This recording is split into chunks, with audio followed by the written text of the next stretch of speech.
All right, so in this explainer, we're going to break down the arguments Mufti Rabiul Islam made during his discussion on Sultamona Bangla. He presents a really interesting defense of polygamy in Islam, and he does it by taking on some of the most common objections you hear. So let's get right into his line of reasoning.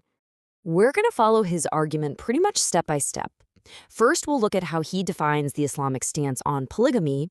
Then we'll jump into his critique of opposing views and what he sees as the core difference between marriage and casual relationships. After that, we'll explore his case for polygamy as a societal good, see how he handles some tough questions, and finally land on his big concluding challenge. So first things first, we need to get a handle on the foundational point he's making. According to him, what exactly is the role and the status of polygyny inside of Islam? Mufti Islam really stresses this point. In his explanation, Islam gives permission for polygamy.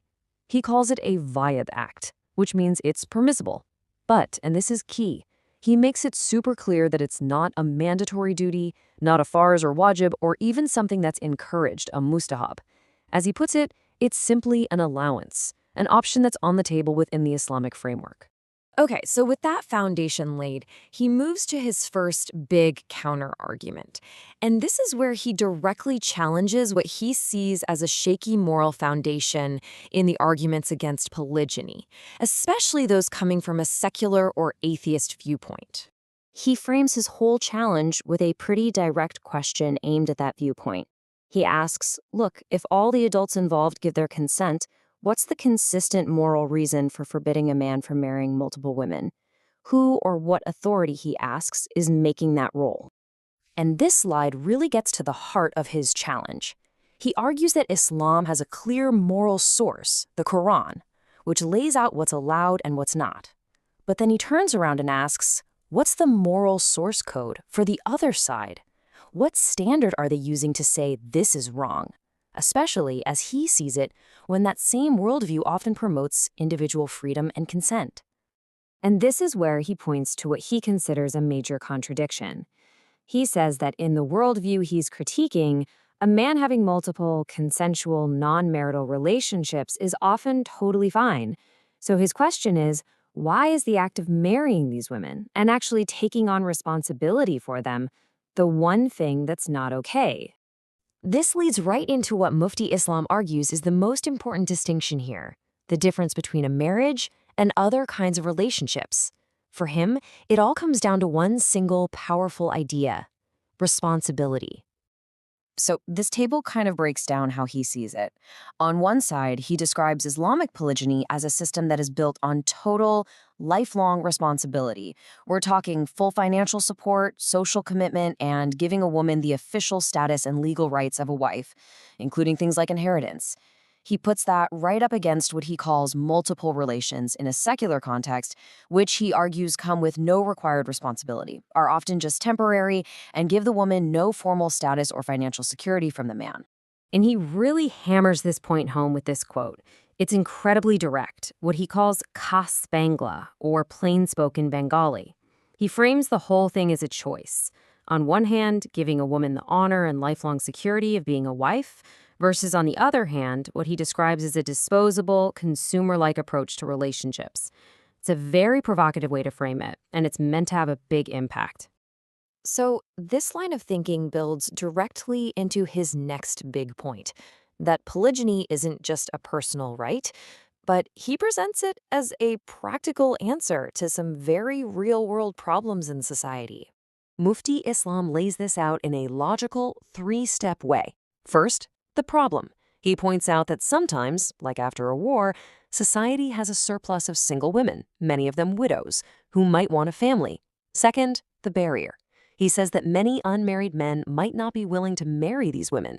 So for him, step 3 is the solution: Islam's allowance for polygamy, which he argues gives these very women a real path to marriage and security. So the bottom line for him is this. He argues that banning polygyny isn't some neutral decision. He believes it can actually end up harming a whole group of women by taking away a viable option for them to get married and have the family life they might want. From there, Mufti Islam pivots to directly take on some of the most difficult and common questions that critics bring up about polygyny and other historical practices. And he starts with a really controversial one, the issue of female war captives, which are referred to here as ganimat, and how they were handled in early Islamic history. Now, his response is interesting. He doesn't just defend the practice directly. Instead, he reframes the whole conversation with a counter-question. He contrasts that historical practice with what he calls modern alternatives, like execution or locking someone up for life. And he asks which option is actually more humane for the person who was captured. He then builds on this by arguing that this system actually provided a kind of structure, a structure that gave the woman the status and protection of being with one man. In his view, this shielded her from being potentially exploited by a lot of people, and at the same time, it fulfilled what he calls her basic human and biological needs. He presents this as a better alternative to just being imprisoned.